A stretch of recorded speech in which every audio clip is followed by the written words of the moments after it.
अस्सलाम वालेकुम। एक और व्लॉग आपकी खिदमत के अंदर हाजिर है। हमारे साथ ज्यादती हुई है।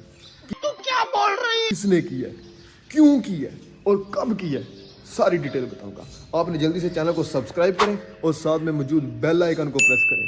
तो चलते हैं और बताते हैं सारी स्टोरी हुई क्या। तो लेट्स गो।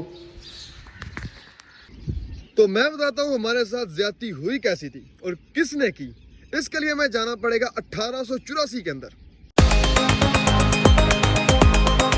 1884 के अंदर वो टाइम था जिस वक्त ये नहर क्याम में आई। ये नहर क्याम में आई और उसके बाद ये गांव क्याम में आया। मैं बताता चलो हमारा गांव 1892 के बाद में क्याम में आया। उससे पहले यहाँ पर सुना जाता है कि हिंदू थे, ईसाई थे, फलां था तो फलां, कुछ भी नहीं था। कहना क्या चाहते हो? सिर्फ जमीनें थी और सेम थोर की जमीनें थी। और मैं आपको ये बताऊं हमारे गांव की 1884 की पिक्चर ये है और आज की पिक्चर ये है। और अब बताता हूँ ये सिस्टम है क्या और हमने ये नहर बनवाई कैसे और किसके थ्रू बनाई। उस वक्त तो एमपी एमएलए तो थे नहीं कि जिनकी बेस के ऊपर हम उनको बोलते कि हमें नहर बना दो। और वैसे भी पाकिस्तान के अंदर इतना बजट भी नहीं है। उस दौर के अंदर तो बिल भी हम कंगाल होते कि जो तो हमारी ये नहर बना देते। तो ये बनाई किसने थी? ये नहर बनाई थी अंग्रेजों ने। और अंग्रेजों ने बनाई थी नहर एक डील के तहत। और डील क्या थी? डील को समझने के लिए हमको जाना पड़ेगा 1857 के अंदर,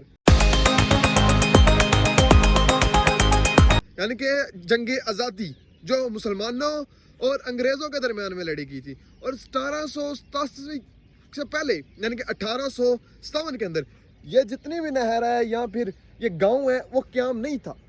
ये क्याम कैसे है यार? डील क्या होती? डील ये हुई थी कि ये वाला एरिया हमारे गांव के अंदर ये जो जमीनें हैं ये तमाम तर एरिया सेम थोर था। सेम थोर की रीजन क्या है कि हमारे गांव उस एरिया के अंदर यानी कि हेड की परली साइड पे, मैं आपको बताता हूँ कैमरे के अंदर लास्ट में बताऊंगा कि इसके ऊपर वाली साइड पे ना पहाड़ी सिलसिला है।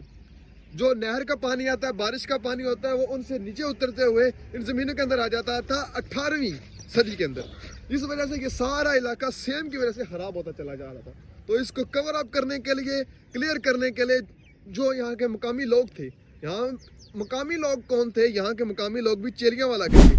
ये जो गांव आपको नजर आ रहा है हमारा हेड खोखरा, ये 1887 से पहले यहाँ पर कुछ भी नहीं था। यहाँ पर कुछ इक्का दुक्का लोग थे और बाकिया जो लोग थे ये जमीनों, ये सारी चीजें ये चेलियाँ वाला के लोग ही की मलकियत थी।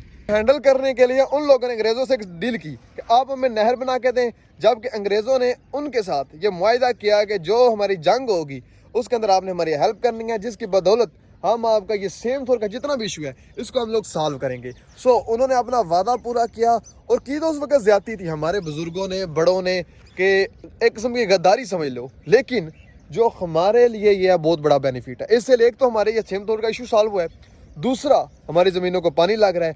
छात्रों को राजनीति से दूर रहना चाहिए, हैं?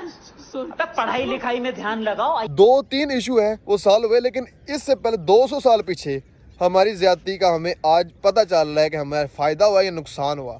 और अगर किताबों में देखा जाए तो पता चलता है कि जंग हिंदुओं की वजह से हमारे थे, उन्होंने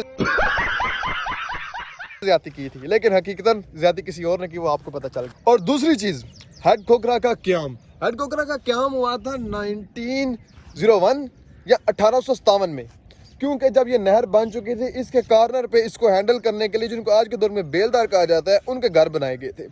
और उसके बाद यहाँ पर आहिस्ता आहिस्ता लोग आना शुरू हो गए,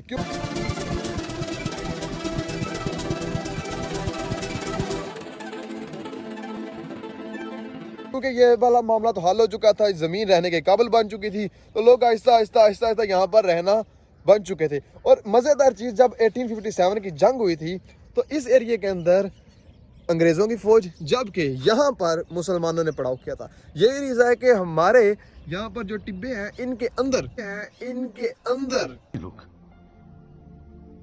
कहां से आते हैं? टिब्बे मीन कब्रिस्तान, इनके अंदर आज भी हमें वो पुराने बर्तन वगैरह मिलते हैं जो उस दौर के अंदर इस्तेमाल किए जाते थे।